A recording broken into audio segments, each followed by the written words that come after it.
Hi Virgo, welcome to your week ahead Taroscope with me, Raphael from Reydiant Reality. It's an absolute pleasure to have you. Thank you so much for being here. Thank you so much for joining me. Quick note about my readings, they are for your sun, moon and ascendant sign. So whether you're a sun, moon or rising sign Virgo, this is for you. And I always advise that you watch all three to really get a clearer, more complete picture of how they speak to you. So quick, before we get into it, I would like to bless my deck of cards with all forms of love, light, peace, prosperity and abundance. And I pray that the messages that come through are ultimately clear and concise and they help you on your path to your highest vibrational good. So your key to the week is the death card, right? So change, transition, endings, completions and culminations are going to be a very big part of this week. Now, endings, completions, culminations don't always have to be a bad thing. They don't always have to be scary. Sometimes it just means that something's come to its natural conclusion, its natural end. As an example, when a pregnancy ends, the child's life begins. So in a way, it's a death of the pregnancy, right? So there are other ways to look at the death card rather than just a person. However, for those of you that are naysayers and, you know, I've had a few complaints recently that I'm talking too much about death and whatnot.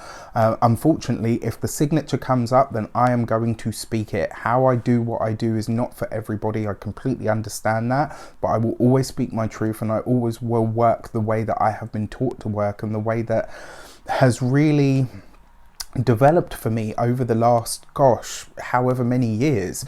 Anyway, for your actions and options this week, you've got the Five of Pentacles.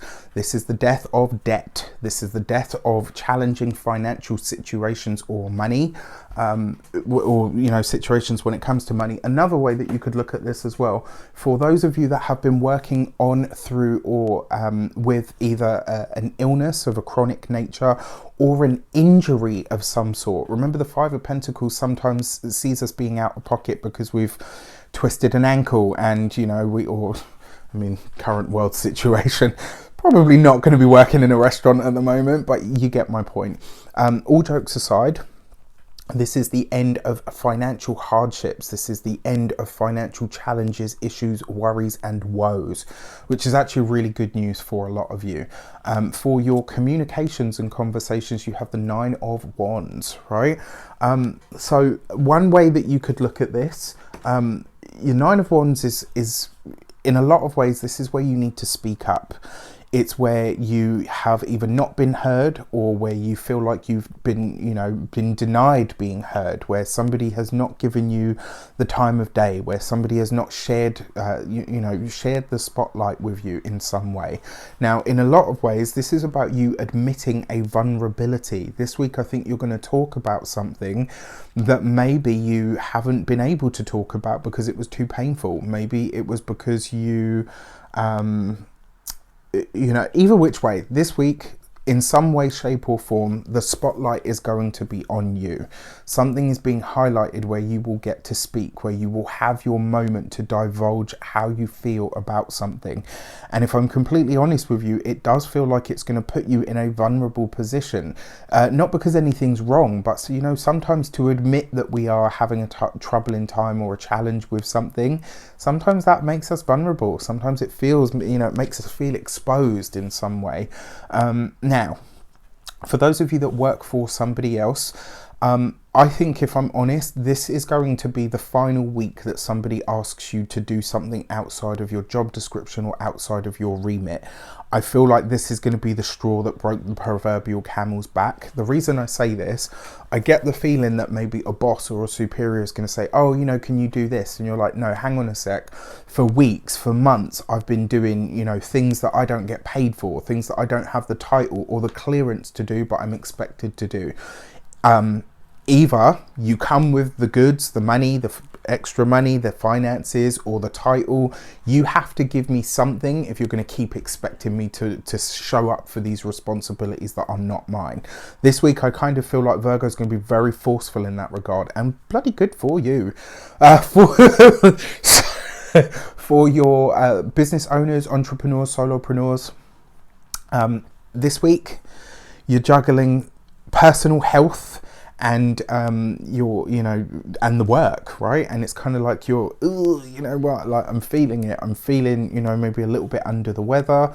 It doesn't look to be anything majorly serious, but it would be a week where if you can take time out this week, I absolutely would. If you can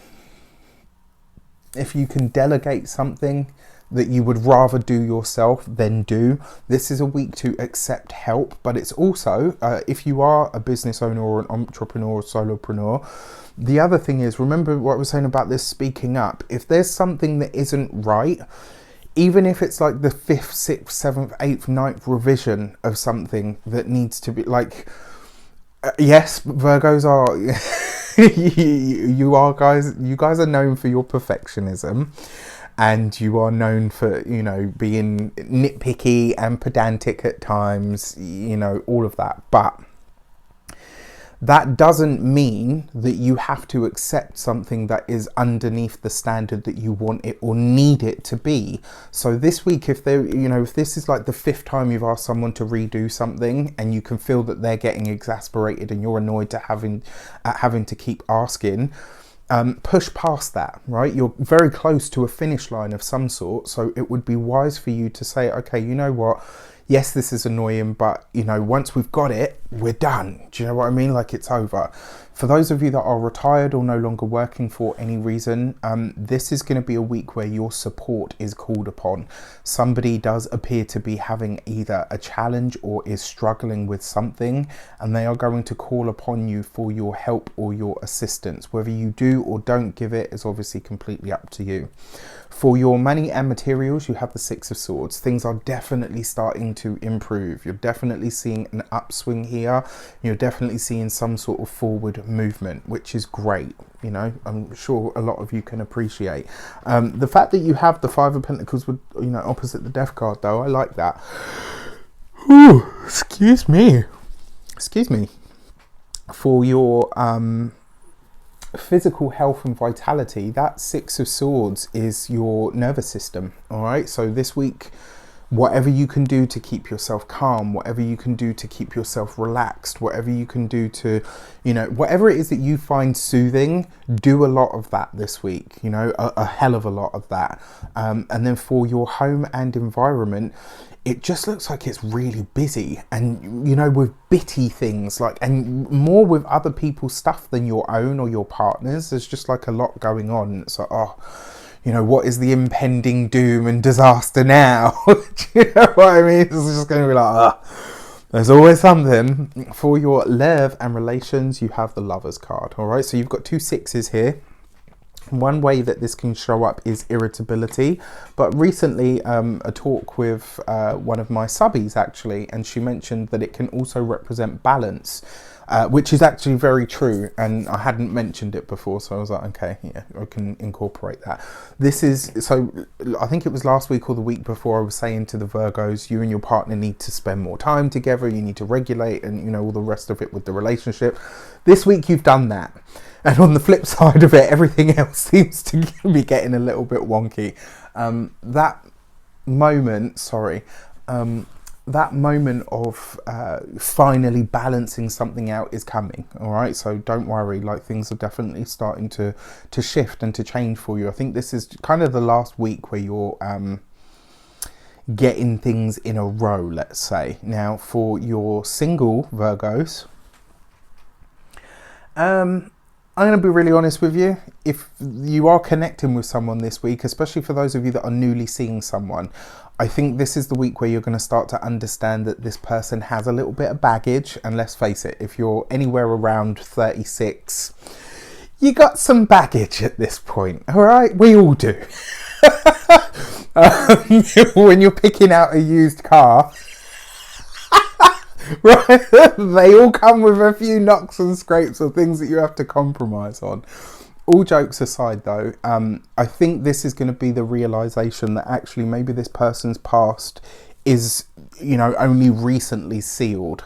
And this is going to see you kind of saying, right, okay, so you're on a healing journey. How much of that am I willing to get involved with?